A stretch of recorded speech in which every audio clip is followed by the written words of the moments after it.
So here we are. It's the last week of our annual 5-week marathon of family obligations and expectations, of cookies, cakes, and pies, of Christmas cards and credit cards. It begins with Thanksgiving, proceeds through Christmas, and for most Americans, it culminates in New Year's. As Father mentioned, for us Catholics, of course, we still have a bit more time to celebrate Christmas. Writers like Charles Dickens and Washington Irving wrote the legends of this season, and Norman Rockwell painted the scenes. They show a really very hopeful time, but it's also a dangerous time.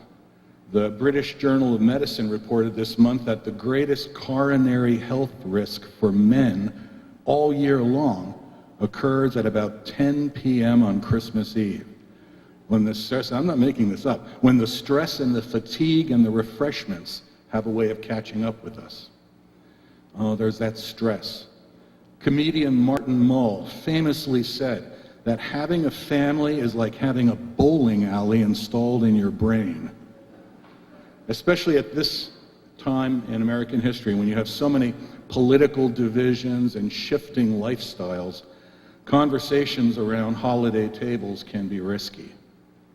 Last month, news media published several sets of new rules for family conversations during the holidays.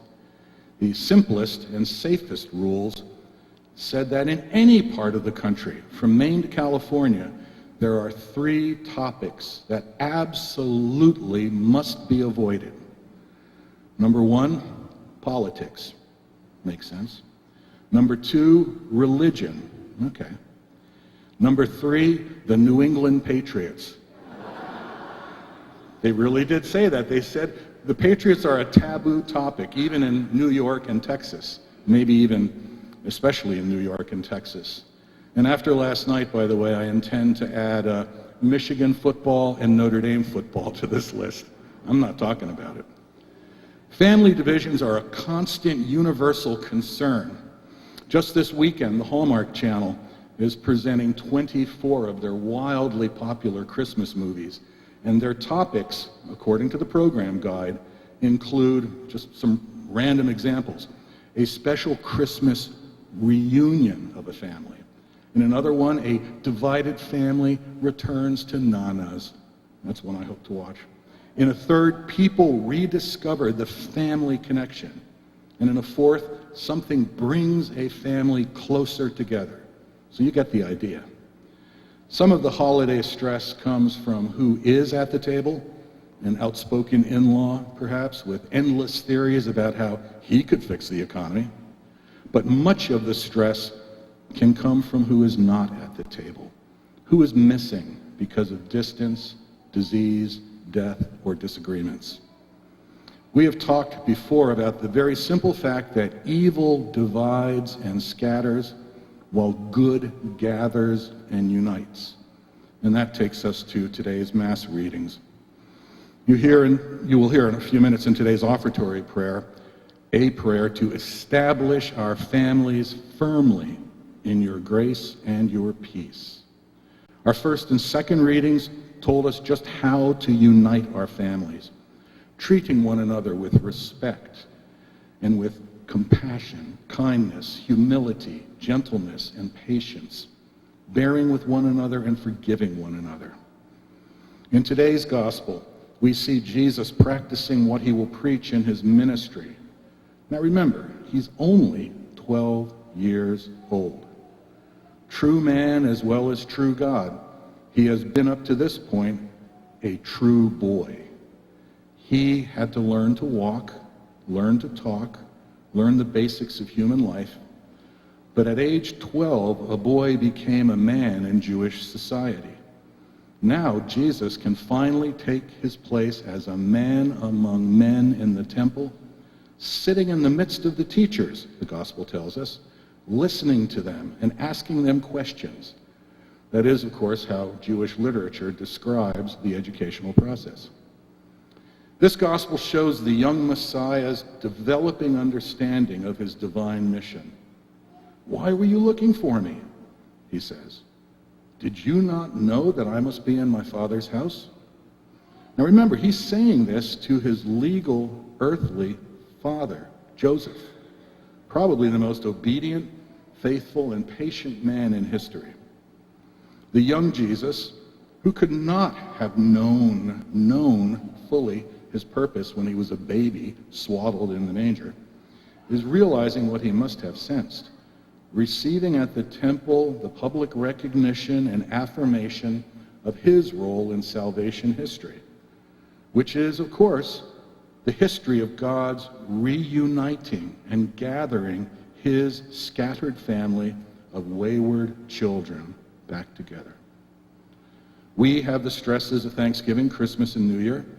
Joseph and Mary had the stress of their big annual religious holiday, Passover, which required them to travel to Jerusalem to present their firstborn son at the temple 93 miles away from home. Add to that the stress of a precocious adolescent whose enthusiasm is so typical of a 12-year-old boy's, and that's a holiday that makes ours look easy. Mary's words are priceless. "Son, why have you done this to us? Your father and I have been looking for you with great anxiety." I actually honestly can hear my own mother's tone of voice in those words. But look at the young Christ's response. His head and his heart are clearly full of love for God and an overwhelming sense of his own divine purpose. After all, he has just begun his life's work. And all the teachers in the temple, that's the temple, the only temple. There were synagogues, but this was the temple. The teachers who heard him are astounded at his understanding and his answers.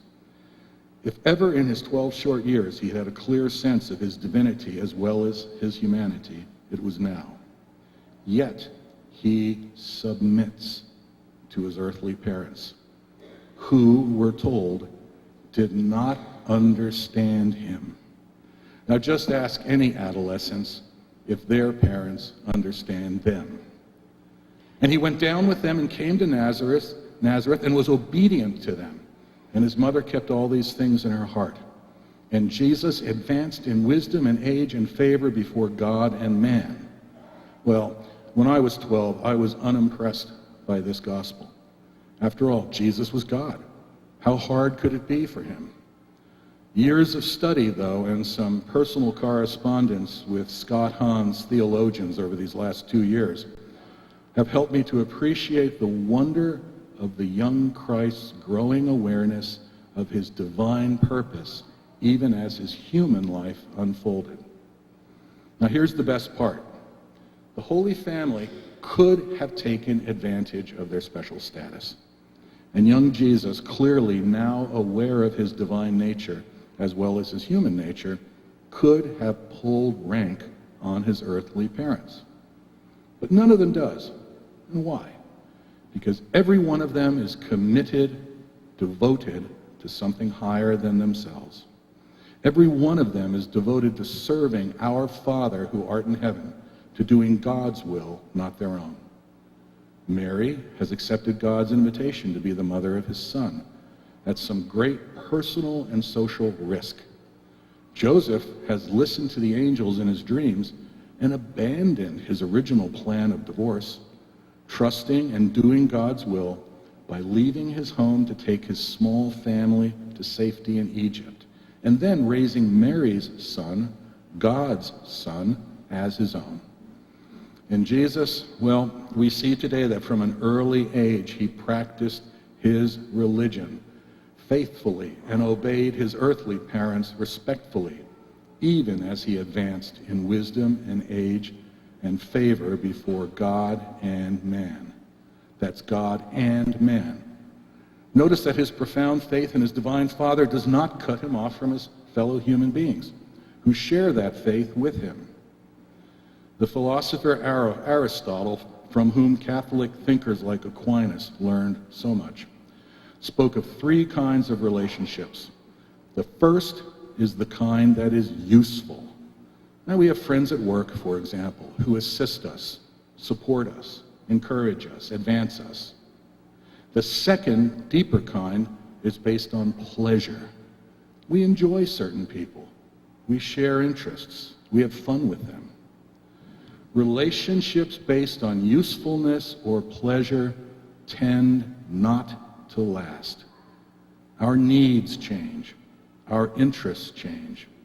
People grow apart in jobs, in marriages, even in families. What does last, Aristotle argued, is a third kind of relationship, one in which the people involved love what he calls a transcendent third, some good that lies above and beyond them. For Aristotle, it might be truth or beauty. For Christians, it is God. Aristotle argues that without the transcendent good that pulls people out of themselves, relationships based on usefulness or pleasure will devolve, will fade. To make it real, think of our prayer. Glory to God in the highest, and peace to his people on earth. You put God above first, and peace will prevail among people below. Even in a marriage, Bishop Fulton Sheen preached, husband and wife are not enough. They need God to be that transcendent third. Bishop Sheen had Aristotle in mind when he wrote his book, 3 to Get Married. For a friendship to last, for a marriage to last, for a family to last, we need God as that transcendent third. Bishop Barron sums it up. A family will be stronger the more each member of the family subordinates his or her love for the family to the greater love of God. The Holy Family shows us how each member of that family could justify more selfish behavior. But every member of that family submits to the others for the sake of God, following his prescriptions for a healthy, happy, and holy family as expressed by Sirach and St. Paul in today's readings. They put God first, practicing their religion together, but they treat one another as God prescribes with heartfelt compassion, kindness, humility, gentleness, patience, and over all of these, love. As we worship together in church, just the way the Holy Family did in temple, we are making a very good start. As we take our faith home with simple practices like grace before meals, Advent wreaths, night prayers, and other simple Catholic devotions, as well as the compassion, kindness, humility, gentleness, patience that we hear about in the readings. We are well on our way to experiencing that transcendent third in our relationships, letting, in St. Paul's words, the peace of Christ control our hearts, the peace into which we were also called in one body. In that peace, may you have a happy, healthy, and holy new year. God bless you.